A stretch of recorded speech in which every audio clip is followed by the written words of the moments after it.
What's going on, y'all? Welcome back to Cody Carp TV channel. And today we're gonna be talking about everything going on in country rap. So sit back, grab yourself an ice cold beer. Make sure you hit the subscribe button so you don't miss out on any other videos I upload. And also let me know where you represent Holler Boys.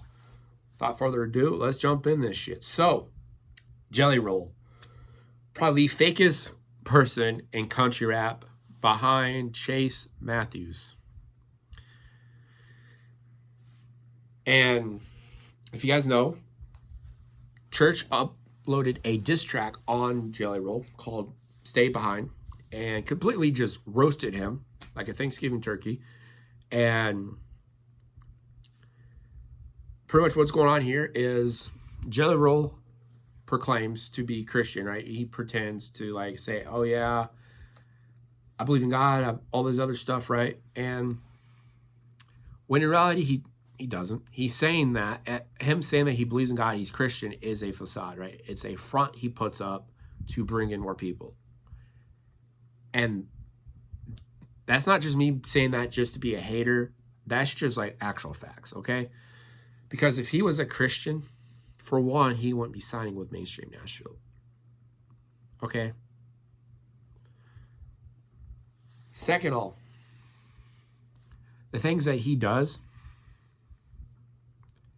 and the things he says and the stuff he talks about, he wouldn't be saying that stuff. If he was really truly a Christian, he wouldn't be comparing himself to Jeffrey Epstein, for one.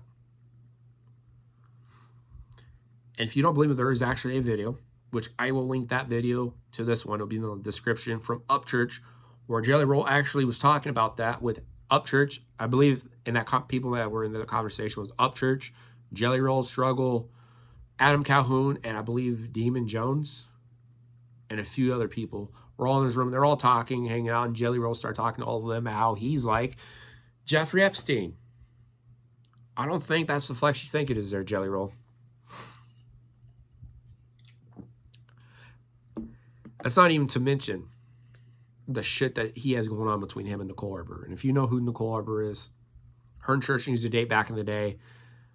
Shit went south. She tried to drag Church through court, and now she's dragging Jelly through court. But the stuff she's dragging Jelly through court is a lot more serious than what she was trying to get Upchurch through court with.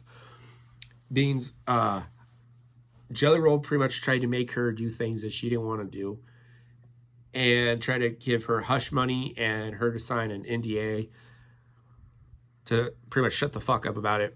And she's speaking out against him, and she's taking him through court. Now, if this actually goes through and things actually happen, Jelly potentially could serve criminal charges. But if he was a normal person, he would. But we know his record label isn't going to allow that to happen. We know that. That's why Chase Matthews didn't get in any trouble when he brought those girls on his fucking tour bus there at Tailgates and Tall Boys.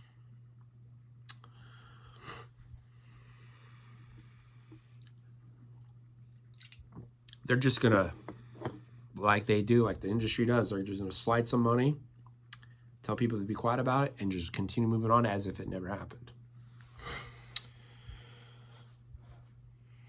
So I do see another disc going against Jelly later this year. And potentially, depending on this court stuff goes with Upchurch and Jelly and then Nicole and Jelly, there could, not just Jelly, but a few other people that are friends with Jelly could also be going to prison too for some of the shit they're doing that the public doesn't know about. Now we also got the whole shit going on with Upchurch and his music. So if you listen to music, obviously you probably noticed that Upchurch's music was taken off of Apple Music and Spotify, and it was almost damn near impossible to find on YouTube. And I talked to a few other people, a few other reactors, and a few other like upcoming independent artists, and came to find out Upchurch had some issues with his distributor, and so Church is currently in the process of finding a new distributor. Even though most of his music is back up on Apple Music, mainly a lot of his older albums are back up on there. And the only one of his newer albums that's up there is Black Denim. His most recent project he just released is back up on there. Other than that, most of the other songs are off. And I suspect probably within the next month to 2 months, everything should be back to the way it was before, which will be nice because Church has 2 albums on the way. And then Trey has his Red Lips and Cigarettes album that's going to be being released on the 17th of April, which if you guys want me to do a full album review on that, let me know in the comments below. I already reacted to one song off that album, which is Apocalypse. And if you haven't seen it, go watch it after this video. I am going to be reacting to Paranoia right after I'm done with this one. After I'm done making this video right here, I'll be reacting to Paranoia. Then we got that collab album that him and Hozier are doing, which that's probably the one album besides Red Lips and Cigarettes that I'm excited for. After hearing Trey and Hozier on Black Denim, on Torches, and You Ain't No Cowboy, I was like, initially, before I even knew these two were actually working on a project together, I was like, these two have to do some music together. And I'm excited because these two, their styles complement each other perfectly. And this is going to be... The fuck? Something just ran by my fucking window, guys. I don't know if it was a squirrel, the neighbor's dog. Something. I just saw something brown just go... Goddamn. Perks of living out in the woods in Alaska. Don't know what that was. But anyways, guys, I'm excited for that project. There has been no official release date on when the album's going to drop. But I suspect it should probably drop within the next month or two. Probably mid to late May is probably when I see it happening. Because there's some legal stuff that Hozier is dealing with. And believe it or not, Trey, I don't know the extent of it. I know Trey had some issues because he uploaded a Mega Man remix and Lil Wayne's team hit him up and said, hey, we're going to fucking take you to court if you don't take that shit down. Which is fucking coward.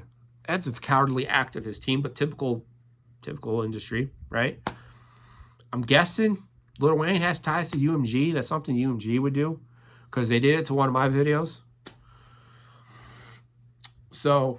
that sucks because I was going to react to it. I heard it once and I'm like, holy shit, a lot of these bars that Trey's dropping is...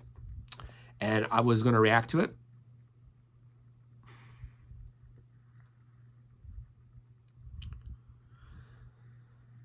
We'll see though. Hopefully. Now, as for diss tracks here, I don't see much going on right now. It's been very quiet in terms of like dissing because the other side... Adam, Justin, those guys have been very quiet. The only guy on that side that I've seen that's been like doing anything with music is 501 Breezy, and I don't really like his music at all either.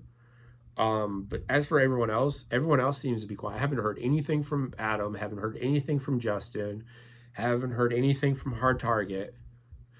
The only two artists I've seen doing anything with music is Katie Noel and 50 Breezy. Other than that, everyone else has been fucking quiet as a mouse.